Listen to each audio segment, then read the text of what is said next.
Greetings and welcome to Train Signal. You're watching Compliance Management within Exchange 2013. Regulatory compliance is very important in most, if not all, Exchange environments. Ensuring your organization is in sync with legal requirements with regard to things like e-discovery and other key aspects to compliance, this is a must for Exchange administrators. In this lesson, we will review all of the many features that Exchange 2013 has built in to help us meet regulatory compliance. Okay, so let's get started. We live in a world that's filled with new rules and regulations, and we can see that through some of these regulations that are listed here, like Sarbanes-Oxley, HIPAA, the Patriot Act, and so forth. Every organization is different, and how one company might need to apply compliance rules with regard to retaining messages and e-discovery and so forth might be completely different from another. Consider the difference in business between a private investment banking organization like Goldman Sachs and a small mom-and-pop vacuum company business with, let's say, 30 employees. It's true both have legal requirements, but they need to each discover which rules and regulations apply in their case and then implement the technology to ensure that they're abiding by those rules. That's what regulatory compliance is all about. And although you might want to go toward third-party tools to assist with meeting legal requirements in your case, and that's fine, that actually makes sense in some cases, but it's good to note that Exchange 2013 actually has a lot to offer in terms of management features that are built right in. Let's take a look. We're going to move through these features quickly and then jump right over to our Exchange server to dive deeper into the use of them. So for starters, we have in-place e-discovery and hold. What this does is it allows us to search mailboxes throughout the organization. And so we can search for specific information, we can preview the search results, and then we can copy the results to a discovery mailbox. In addition, in-place hold forces a hold on data that's discovered during in-place e-discovery. Now, it's important to note that legal hold or litigation hold, it is still available with Exchange 2013, but it has been deprecated. In other words, it's a feature they don't really want you to use any longer going forward. It was introduced in Exchange 2010 in order to preserve data for e-discovery. And so we're actually going to demonstrate it a little bit later on because it is available. You're going to see it when you're working with Exchange and with mailboxes, and so it's good for you to know that it does exist and it can be used. The difference between legal hold or litigation hold and in-place hold is that in-place hold will provide a more granular hold capability. And so it's based on query parameters that we're going to demonstrate. You can provide a hold period. You can have the ability to place multiple holds, whereas legal hold, as you'll see when we demonstrate it later on when we go through the scenario, it allows you to place all items on hold indefinitely or until you remove the hold. So it's good, but it lacks the flexibility and the granular control that we now have with the in-place hold that you get through the in-place e-discovery and hold features. Next up is auditing. Auditing keeps an audit log of all actions taken on all mailboxes. So this can be very important in terms of knowing whether or not an individual actually sent the email that perhaps they're saying, I didn't send that email, or it may have come from my account, but it wasn't me that sent it. It might have been someone who I have delegated permissions to use my mailbox or to send mail as if it's from my mailbox. And so auditing is done based on access by owners, delegates, and even administrators. You can also run various reports that relate not only to mailboxes, but to other aspects within Exchange. For example, various role groups, which we discussed in a previous lesson, and how permissions have been set up, and when permission changes have been made, or persons have been given a greater level of permission. For example, if you've given someone the ability to be part of e-discovery through the discovery management role, that would actually be logged, and you can actually see a log from the auditing features. And we will take a look at that in a moment as well. Next up, we have transport rules. These allow you to create conditions, actions, and exceptions over mail that's flowing through your organization. And so with transport rules, we have the ability to make sure, let's say, an individual in one part of the company cannot email individuals in another part of the company that might cause a problem when it comes to legal ramifications over Chinese wall policies, or more clearly over situations where there might be insider trading. And so they may be able to meet outside the organization, go for drinks and share information, but you can prove within your exchange organization that there were rules in place that prevented persons from one side from emailing persons in the other, if that's something that you have to have in place. So that's one way of utilizing transport rules. Another way is to be concerned about whether or not emails that go outside your company are sending sensitive data, perhaps data that should not go outside, or perhaps you simply want a copy of emails that are being sent, especially if they relate to things that are of a legal nature. And so you may want to have emails that are specifically tagged to go in a certain direction. You can also use transport rules for something as simple as adding a disclaimer for legal purposes to the bottom of all emails that leave your organization, while at the same time not putting that same disclaimer on emails that are sent back and forth between persons within the organization. So transport rules can be very helpful with compliance, but another new feature of Exchange 2013 is data loss prevention, DLP. This is a form of transport rule that prevents users or alerts users, depending on how you set this up, from sending sensitive information like credit card numbers. So that's just one form of information. It could also be social security numbers or a host of other types of sensitive data that you don't want to have leave your organization. Now, DLP rules are based on regulatory standards. So we're going to see when we set these up that there are standards that you can choose from. You don't have to guess at what types of standards you might want to implement. You can choose from a list of templates that are already there. However, transport rules and data loss prevention is the type of topic that requires a little bit more time. So in another lesson, we're going to dive deeper on the use of transport rules and data loss prevention. Messaging Records Management, MRM, is another important feature when it comes to compliance. This revolves around email lifecycle policies. So essentially, your end users have inboxes that are filled with data, and you need to mitigate some of that in terms of knowing which data to archive, knowing which data to delete, and helping them along when it comes to being able to either have automatic procedures in place, policies in place that can help them to cull their mailbox, or help them to tag those messages on their own when it comes to personal retention policies. So all of this works around retention policies that are used to classify messages. And it's important to note that retention policies are also great when it comes to working with those and archive mailboxes, because you have the ability to make sure that even though you're removing data from the person's inbox and moving those emails out of their daily working inbox, the fact is you can make sure there's a copy of that data so that you are completely within compliance, and you can have it archived so that it can be accessed later on. And you can make sure that it's discoverable, because now that it's part of the archive, it can be searched for with an eDiscovery search. Next up, we have journaling. Journaling provides the ability to retain copies of all incoming and outgoing mail through standard journaling. So with standard journaling, you're pretty much saying, hey, all email coming in and going out, we want to make sure we have a copy of it sent to this journal mailbox. So you set up a mailbox, and then you point all that mail off to that mailbox. Now, does that provide for full compliance with regard to all data being retained for any period of time? Well, it depends on your situation and whether or not that's considered acceptable. In many cases, that's not acceptable. It's just another method to provide for greater compliance.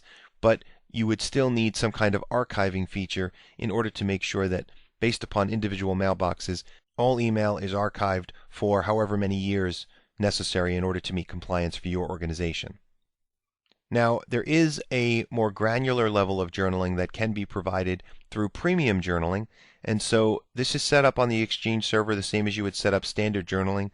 However, with the journal rules that you create, you need to make sure that whatever mailboxes are being journaled specifically, as opposed to just all email going in and out of your organization, if you're looking at specific mailboxes to journal, then in those cases you need to make sure that you have the enterprise client access license for those mailboxes.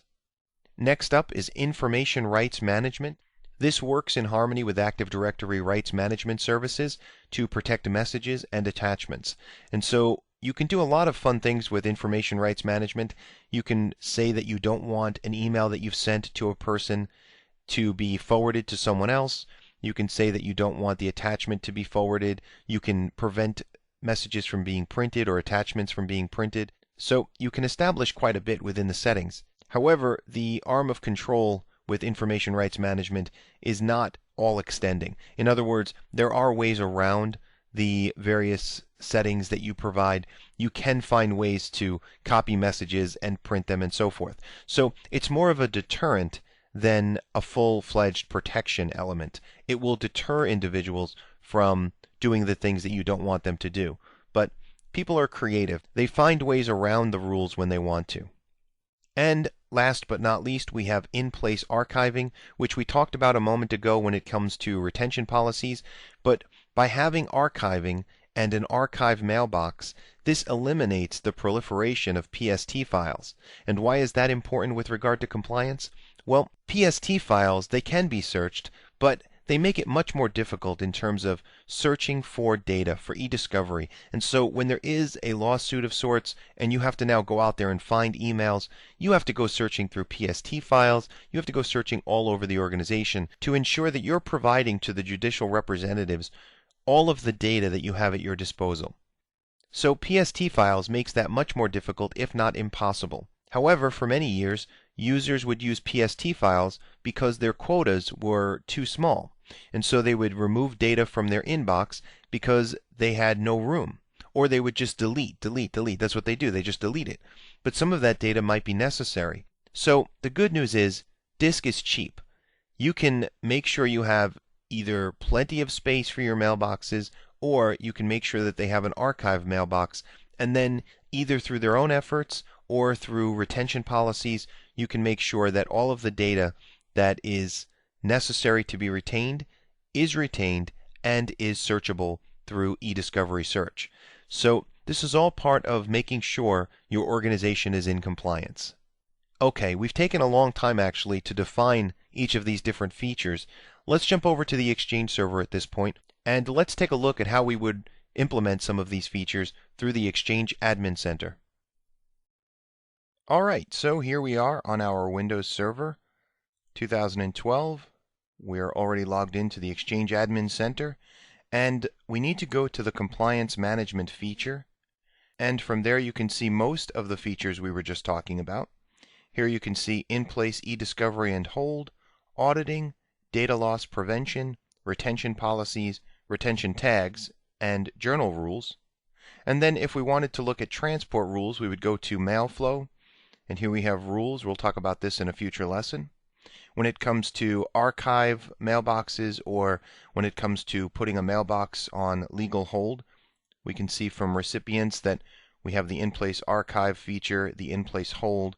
So some of these features, when it comes to compliance, are distributed throughout the features listing here on the left, but for the most part, they're all found within compliance management. So let's take a look at each one of these. For starters, we have in-place e-discovery and hold, and you can see that there's no items to show in this view. Basically, this allows us to search the mailboxes in our organization for email and other message types that contain specific keywords. You can create a new search or edit and restart an existing one. So here, if we click the plus sign, we have to provide a name for the search. We can provide a description that we can use later on to follow up and see what this search was all about. We click Next. Now, at this point, we can determine if we want to search all mailboxes or specify mailboxes to search. So let's say we know exactly who we're looking to search. Let's say it's Donna O'Grady. We click OK. As opposed to searching all mailboxes within the organization. If we know that perhaps we're looking for some information with regard to Donna, whether it's connected to a sexual harassment case or perhaps insider trading, really whatever is motivating the mailbox search, in that case we can specify a single mailbox, we can specify multiple mailboxes, or we can search all mailboxes. So a very easy to use tool to perform this e-discovery. We click Next. And then here we can include all user mailbox content, or we can filter it based on criteria. So in that case, we might have keywords that we're looking for. We might have a specific start date and end date that we're looking for. We might have a from or to that we're looking for. So it really depends on perhaps accusations that have been made, perhaps specific claims that have been made with regard to conversations that may be alleged to have taken place between Donna and other individuals in the company or outside the company. So depending on what you're looking for, you can actually use any of this to narrow down your search, or you can say I'm going to include all user mailbox content. In this case, we don't have a real case in front of us, so we're going to use all mailbox content and just see what returns back our way. We click Next. Now, notice this, we can place the content matching the search query in the selected mailboxes on hold. So once we find this content, we can say, this content is on hold, it cannot be deleted. And so that could be helpful. We can say hold indefinitely or specify number of days to hold items relative to their received date. So at this time, we're not going to hold any of the data that we find. We're just looking to demonstrate the tool itself. So we'll click Finish. It's completed. We click Close. And we can see the name of the search, that the hold status is no, when it was modified, created by, and we can edit this as well. We can hit the little pencil and make an edit to this in terms of narrowing it down perhaps a little bit more. We can see the status is estimate succeeded. And if we want a preview of what comes back here, we can click the little down arrow next to the magnifying glass, estimate search results, which has already been done, preview search results, or copy search results. So in this case, let's preview the search results.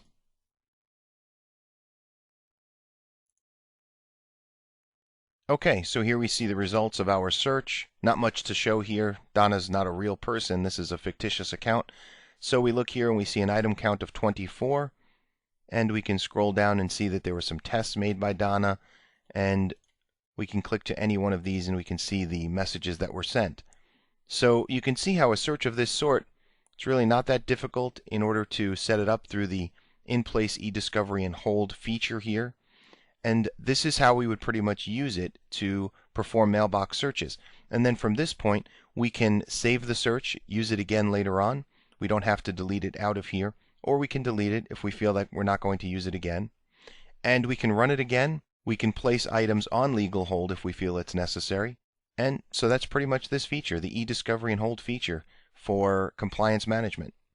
Then we have auditing. And you can see here that auditing is really a grouping of reports that can help when it comes to various changes that are made to mailboxes and configuration settings. And so you can run a non-owner mailbox access report, run an administrator role group report, run an in-place discovery and hold report, run a per mailbox litigation hold report, export mailbox audit logs, and export the administrator audit log. So this is interesting that you can run reports based upon administration, because then it proves whether or not an administrator did what he or she said they were going to do, or more specifically when certain things were done. So here, run an administrator role group report. We can see here that a new role group was created, and we can see what roles were added to that role group, who did the creation, in this case the administrator, when it was done. And so this was something that we did in a previous lesson when we were discussing permissions, but it was added to the audit log. And so we appreciate that. In addition, we see discovery management. We can see that Joel Agrawal was added to the discovery management role group. That has been stamped into the audit log. So it's nice that we have this ability to audit these various features. We can specify a date range or select the role groups to search for. So there's quite a bit of flexibility here in terms of the various audit logs that we have. And you can see that this could be very helpful when it comes to compliance and being able to prove when administrators did certain things, when individuals who are not the owner of mailboxes access those mailboxes and so forth. So all of this can be very helpful. The next one is data loss prevention. We know that we're going to talk about this in a future lesson when we talk about transport rules under Mailflow. So we'll save this for that future lesson. Then we have retention policies, and that connects to retention tags. So a policy, this is the default MRM policy, and it provides the ability for end users to place different tags on their email. So in this case, 1 month delete, 1 week delete, 1 year delete. This is really a great feature for allowing end users to manage their own content a little better.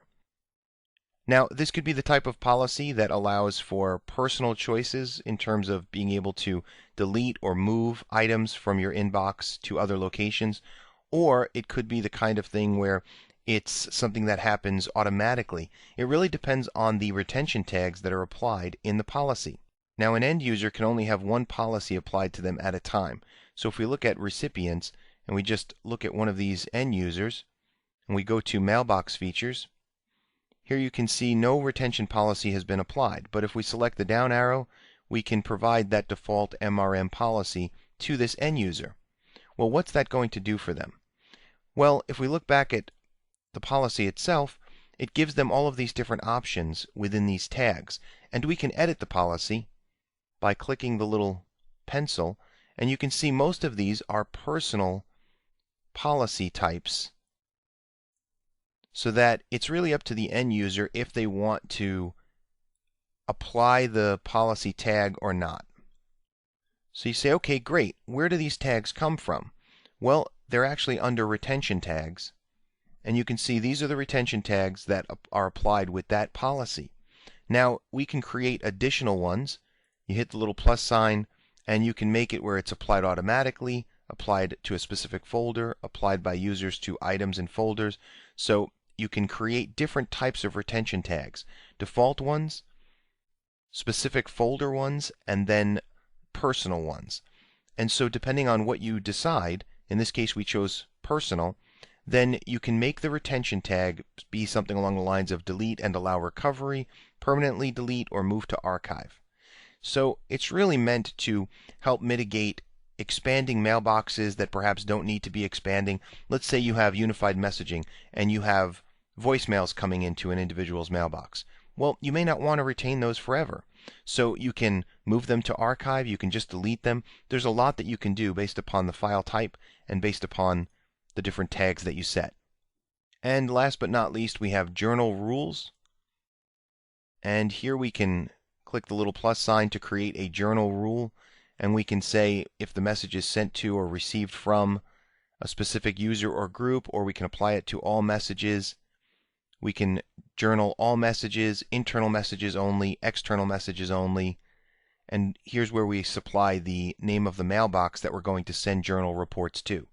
So remember, there's standard and there's premium journaling, although we don't actually have an option in terms of clicking a checkbox for standard or premium. It doesn't work like that. It really is based upon how we apply the journal rule. If the journal rule is applied very broadly to all messages, incoming and outgoing, then in that case we're looking at a standard journal rule. If we're setting up premium journaling, then we need to make sure that we have an enterprise client access license, and in that case then we also would configure specific users or groups, we would configure incoming or outgoing, and so forth. So the choice between standard and premium is more along the lines of how you use it, not necessarily that you get a checkbox to choose one or the other. Alright, so we looked through the main compliance management features that we discussed. It's true, there are a few additional ones like information rights management and so forth. We're not going to dive deep into every single feature for compliance management at this time. What we wanted to do was discuss compliance management as a whole and present the various features that Exchange provides to assist Exchange administrators when it comes to handling legal compliance. This is a good starting point to help point you in the right direction so that you can study up more on this subject and master the various tools that are provided, as well as look at third-party tools and see when those tools might be more beneficial for an organization than the built-in tools within Exchange.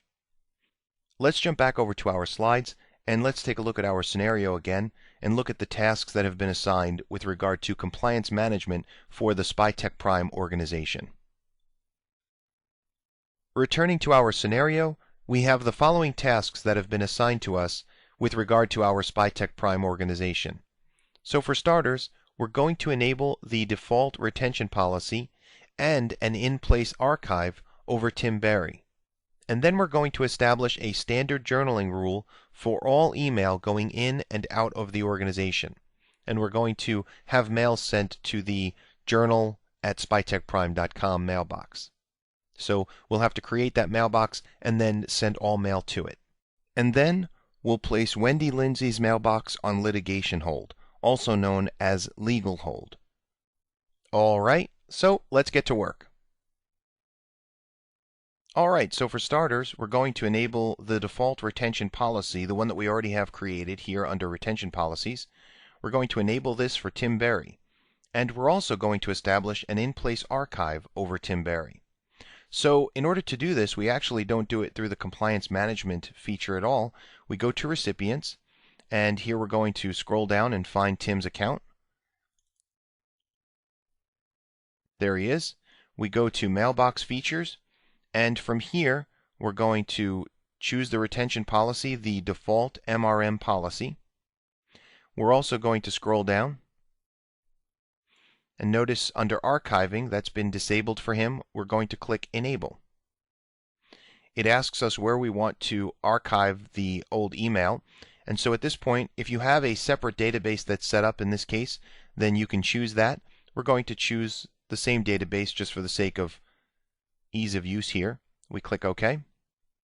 And now Tim Berry has not only an MRM default retention policy applied, but he also has in-place archive for his mailbox. We click Save. Now, one thing that should be mentioned is that behind the scenes, there's a Managed Folder Assistant.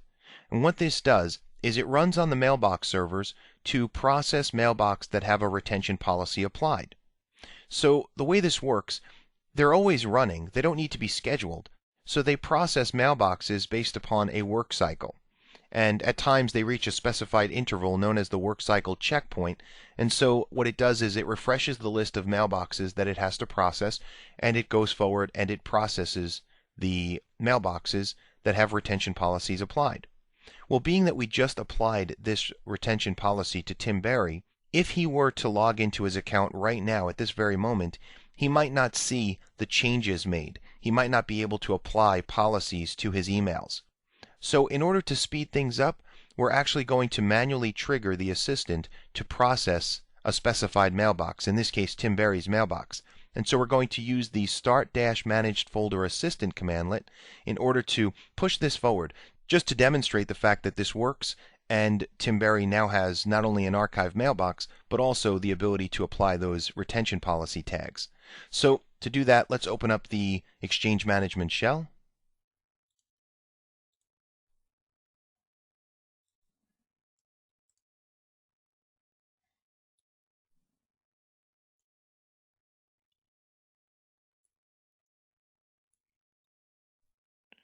All right, and so all we're going to do is type in Start Managed Folder Assistant and provide an identity, Tim Berry. And it's always good when we don't get an error message back our way. That typically means that everything went well. So let's jump over to a Windows 8 system logged in with Tim Berry, and let's take a look at the changes that have been made now to his Outlook experience as a result of having this in-place archive, as well as having these retention policy tags that now he can apply to various emails that come his way.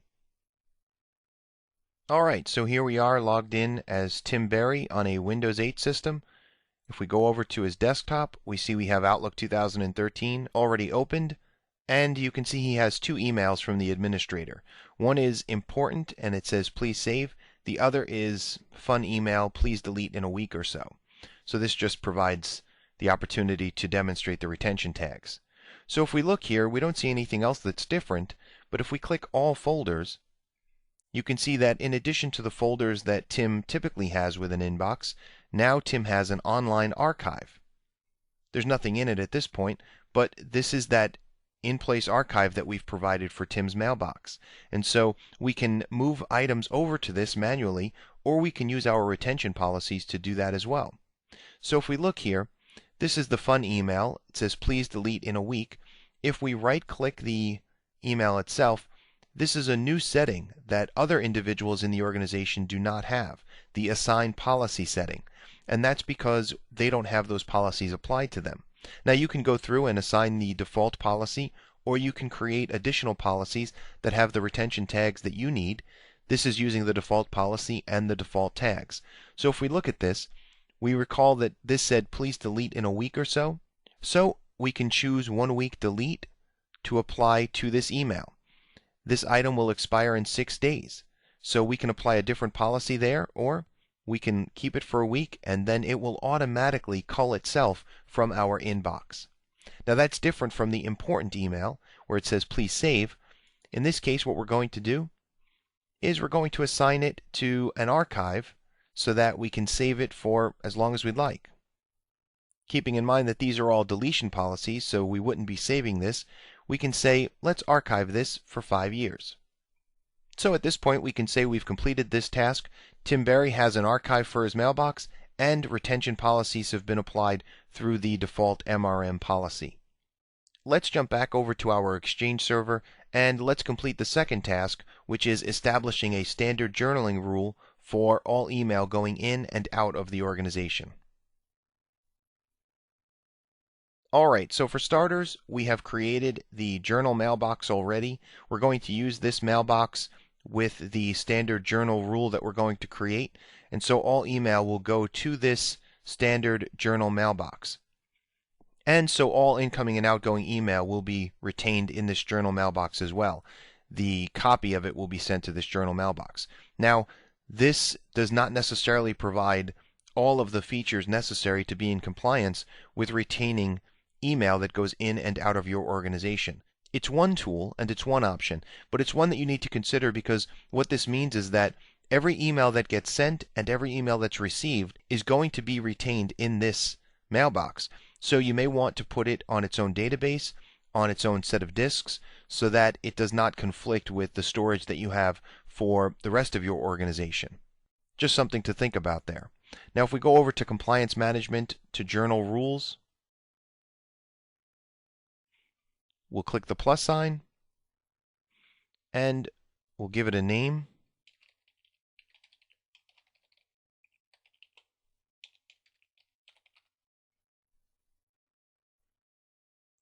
We're going to say apply to all messages, and we're going to select all messages to be journaled. We're going to send it to